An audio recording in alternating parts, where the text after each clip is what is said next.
আসসালামু আলাইকুম। সবাই কেমন আছেন? আশা করি ভালো আছেন। আলহামদুলিল্লাহ আমরাও ভালো আছি। তো আজকে নতুন একটি ব্লগে নতুন একটি রেসিপি নিয়ে চলে আসলাম। আর আজকের ব্লগে সবাইকে স্বাগতম। এখানে বেগুন দেখতেই পাচ্ছেন যে বেগুন একটু মোটা মোটা করে কোনা কোনা করে চাক চাক করে কেটে নেওয়া হয়েছে। বেগুন কেটে ধুয়ে আমি লবণ হলুদ মরিচ দিয়ে সুন্দর করে মাখিয়ে নিয়েছি। এখন আমি এই কড়াইয়ের মধ্যে পর্যাপ্ত পরিমাণ তেল দিয়ে দিব, একটু বেশি করে তেলেই ভাজবো। তো এই তো আমি তেল দিয়ে দিলাম। এখন তেলটা গরম হলে আমি বেগুনগুলি ভাজা শুরু করব। তো এই যে আমি এক কড়াই ভেজে উঠাইছি, অনেকগুলা বেগুন তো আমার 3-4 কড়াই লাগবে ভাজতে। তো এক কড়াই সুন্দর করে লাল লাল করে ভেজে উঠাইছি। এই তো আলহামদুলিল্লাহ আমার বেগুন ভাজা শেষ। তো এর মধ্যে এখন আমি বেগুনগুলি সব ভাজা হয়ে গেছে। এখন আমি 5 ফোড়ন শুকনো খোলায় ভেজে নিচ্ছি। 5 ফোড়ন ভাজা শেষে আমি কিছু শুকনো মরিচও টেলে নিচ্ছি।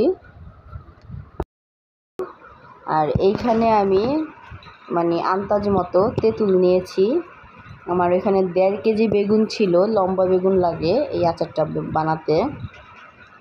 তো 1.5 কেজি বেগুনের মধ্যে আমি আন্দাজ মতো আমার পছন্দ মতো আমি যে যেমন টক খায় আর কি, আর টক মিষ্টিটা আপনার উপরে নির্ভর করবে।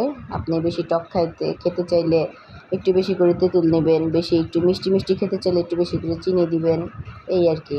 তো আমি তেঁতুলটাকে এখন সুন্দর করে এটাকে একদম ভালো করে মুথে আমি তেঁতুলের পানিটা তৈরি করে নিলাম আর বিচিগুলি সব ফেলে দিয়েছি। আমার তেঁতুল গোলানো শেষ, আমার বেগুনও ভাজা শেষ, আর এখানে মশলাও রেডি। আমি এখানে আনাম কিছু 5 ফোড়ন নিয়েছি আর কিছু তেলে গুঁড়া করেছি, আর এখানে শুকনো মরিচ গুঁড়া নিয়েছি, আর শুকনো মরিচ আমি 2 পিস 3 পিস করে ফালি করে নিয়েছি।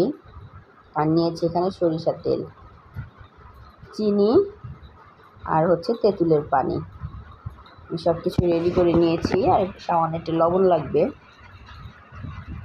আমি যে কড়াইয়ের মধ্যে আমি আন্দাজ মতো সরিষার তেল দিয়ে দিলাম।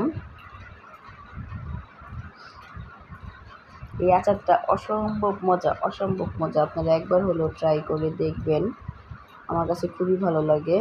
তো তেল গরম হয়ে গেছে, আমি এটার মধ্যে গোটা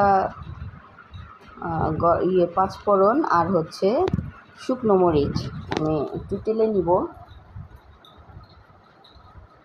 আর 5 ফোড়নের ঘ্রাণে পুরো বাড়ি একদম আচারের একটা ঘ্রাণ। 5 ফোড়ন মানে তো আচার, আর 5 ফোড়ন ছাড়া কিন্তু আচারের কোনো ঘ্রাণই আসে না, স্বাদও আসে না। পুরো বাড়ি আমার আচারের ঘ্রাণে ভরে গেছে। আমি তো নাড়াচাড়া দিয়ে সুন্দর করে 5 ফোড়ন আর শুকনো মরিচটা আমি একটু ভেজে নিয়েছি। এরপরে এটার মধ্যে আমি তেঁতুলের পানিগুলো সব ঢেলে দিব, দিয়ে আমি ভালো করে নাড়াচাড়া করব। 2-3টা বলক চলে আসলেই আমি এটার মধ্যে চিনি ঢেলে দিব। এভাবে ভালো করে নাড়তে হবে, নেড়ে নেড়ে নেড়ে নেড়ে তেঁতুলের পানিটাকে একটু গাঢ় করতে হবে আর একটু। এরপরে পরিমাণ মতো চিনি দিতে হবে। তা আমি আমার পছন্দ মতো চিনি দিয়েছি। আপনারা যদি একটু বেশি মিষ্টি খেতে চান, টক মিষ্টি ঝাল এই আচারটা, ঝালের পরিমাণ বেশি খেতে চাইলে হয়তো বা চিলি ফ্লেক্সটা শুকনো মরিচ ভেজে গুঁড়া করে একটু বেশি দিবেন। মিষ্টির পরিমাণটা বেশি খেতে চাইলে একটু চিনিটা বেশি দিবেন। টক বেশি খেতে চাইলে তেঁতুলের পানিটা বেশি দিবেন। তা এখন আমি সামান্য একটু লবণ ছিটা দিয়ে দিব। বেগুনের মধ্যে লবণ দেওয়া আছে, আমি বেগুনটা লবণ হলুদ মরিচ দিয়েই ভাজছি। তো আমি এখন সামান্য লবণ দিয়ে দিলাম এটার মধ্যে, যাতে চিনির ব্যালেন্সটা ঠিক থাকে। চিনি দেওয়া হয়েছে, একটু মিষ্টি হয়েছে, লবণ দিলে একটু মিষ্টির ব্যালেন্সটা ঠিক। তো চিনি দেওয়ার পর এইভাবে একটু ভালোভাবে নাড়াচাড়া করতে হবে, যাতে চিনিটা জমাট বেঁধে না থাকে। নেড়ে নেড়ে চিনিটাকে গলাতে হবে। আর আমার কাছে মনে হচ্ছিল যে আরেকটু সামান্য চিনি দিলে পরিপূর্ণ হবে আচারের মিষ্টির ব্যালেন্সটা ঠিক থাকবে। তা আমি আবার চিনি দিয়ে আবার সুন্দর করে নাড়াচাড়া করতে লাগলাম। তো নেড়ে নেড়ে এটাকে আঠা আঠা করতে হবে। চিনিটা গলে যখন এটাকে নাড়াচাড়া দেওয়ার পরে এটা আঠা আঠা হয়ে, চিনির শিরাটা গলে যখন একটার পরিমাণ মতো আঠা আঠা হবে, আঠা আঠা হয়ে আসবে, তো এখন সম্পূর্ণ বেগুনগুলো সব মিলাই দিতে হবে। বেগুনগুলো দিয়ে ভাজা বেগুনগুলো সব দিয়ে দিয়েছি। এবার আমি ভালো করে নাড়াচাড়া করে নিব, যাতে পুরো সম্পূর্ণ চিনির শিরাটা আর তেঁতুলের টকটা একদম পুরো বেগুনের ভিতরে ভিতরে ঢুকে, না হয় আবার খেতে ভালো লাগবে না। এভাবে কয়েক মিনিট নাড়াচাড়া করব আমি।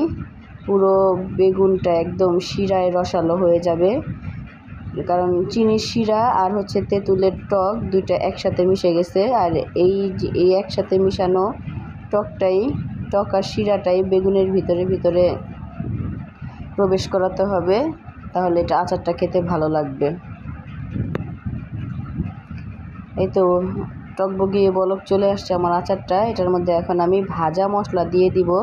আমি যে 5 ফোড়ন আর শুকনো মরিচ ভেজে গুঁড়ো করে রাখছিলাম, এটা দিয়ে দিব। এটা দিয়ে আমি আবার 2-3 মিনিট নাড়াচাড়া করব, যাতে মশলাটা সম্পূর্ণ গায়ে গায়ে লেগে যায় আর আচারের ঘ্রাণ আসে।